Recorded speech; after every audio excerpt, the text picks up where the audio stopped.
So we are on the 31st day of the practice of the Bhagavad Gita, and I've chosen today the 20th Shlok of the 17th chapter, and I'll chant it. Datavyamiti addanam diyate nupakarine deshe kale cha patre cha taddanam sattvikam smritam.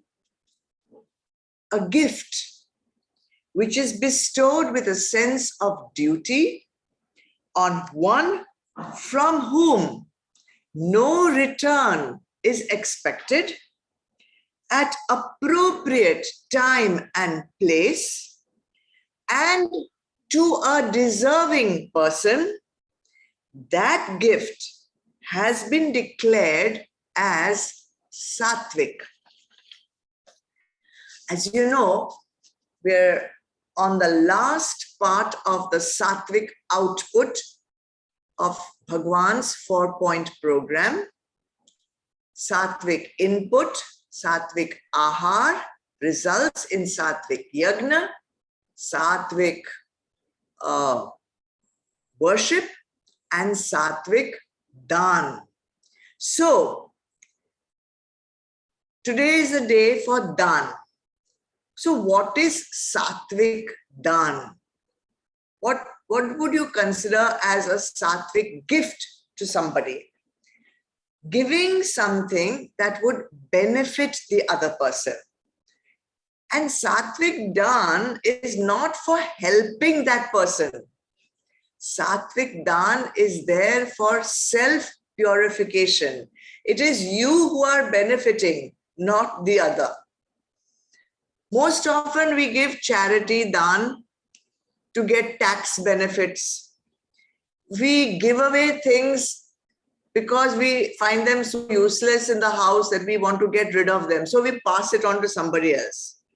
So for daan, charity, gift, to be Sattvik, it must meet 5 criteria that Bhagavan is right now explaining to Arjuna.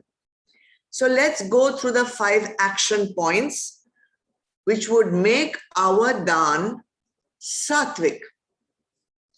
First and foremost, Bhagavan says, the daan that you do, the attitude with which you give it should be the attitude of duty. You're just doing your duty. Datavyam. See, all religions prescribe charity. All religions prescribe daan as one's duty to be done. It is the dharma, for example, of a grihastha to give daan. And there is a prescribed percentage also of how much daan one should be giving. Now, the fruit of the action, why is it our duty? Because when we do some action and we receive the fruit of that action, the benefit of that action, we have to understand that there are lots of people, situations that have contributed to that benefit, to contribute to that success. And so we need to share that benefit with all those who have contributed.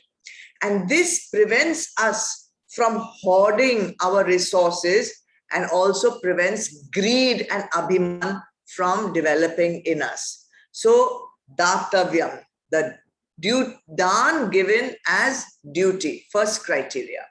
Second, no return should be expected from that daan. Anupkarane.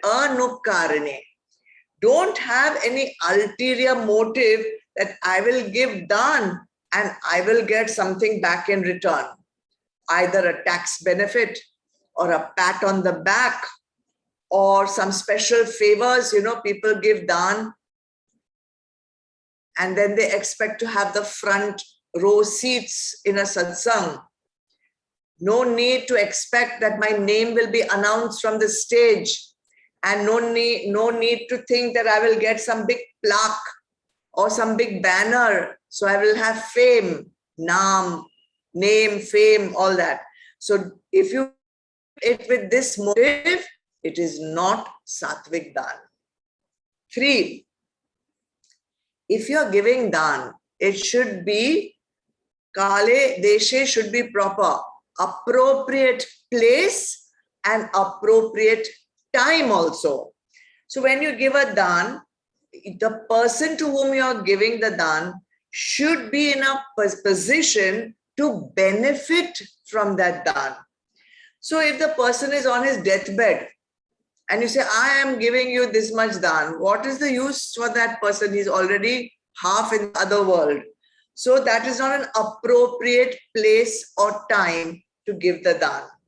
So there is this story where 2 friends are going for a walk, probably in a jungle somewhere, and the robbers intercept them and hold them up and say, I want all your money. Give me your money. So one friend says to the robber, just give me 2 minutes, now I'll give you. Just give me 2 minutes. He turns quietly to his friend and says, last month I borrowed 5,000 rupees from you, so I'm returning it to you right now. Because he knows I have returned the loan, but the robber will take it. So this is neither right time or right place to give the Daan. 4th, the person to whom you're giving the Daan should be patre, should be the right person. He should be qualified to receive the Daan. So when you give Daan, where the money can be used productively, when the money can be used sattvically, when the money can be used for dharma, then it could be qualified as a Sattvic Daan. But if you give Daan to an alcoholic, if you give Daan to a gambler, there you know that it's going into a wrong activity. And especially if you give Daan to such a person, knowingly that it is going to be used in a wrong way, then you also become responsible for the wrong act. So you need to give it to the right person at the right time, in the right place, with no return expected, and give it as a duty. All these things will qualify to make your Daan Sattvik. 5th point, Daan need not necessarily be of money, of wealth. There are so many things you can give as Daan. You can give a smile. You can give your time. You can give your energy. You can give your talent. You can share your knowledge. All these things. You can share your love. Even that is a Daan. So all these things are considered as Daan. And everybody can give any of these things. So everyone can do Daan. So the 5th point is, in whichever way you can give of yourself, share yourself. And that would qualify as Sattvic Daan. That's all for today. As far as the teaching of Bhagavad Gita goes, let's do the chanting and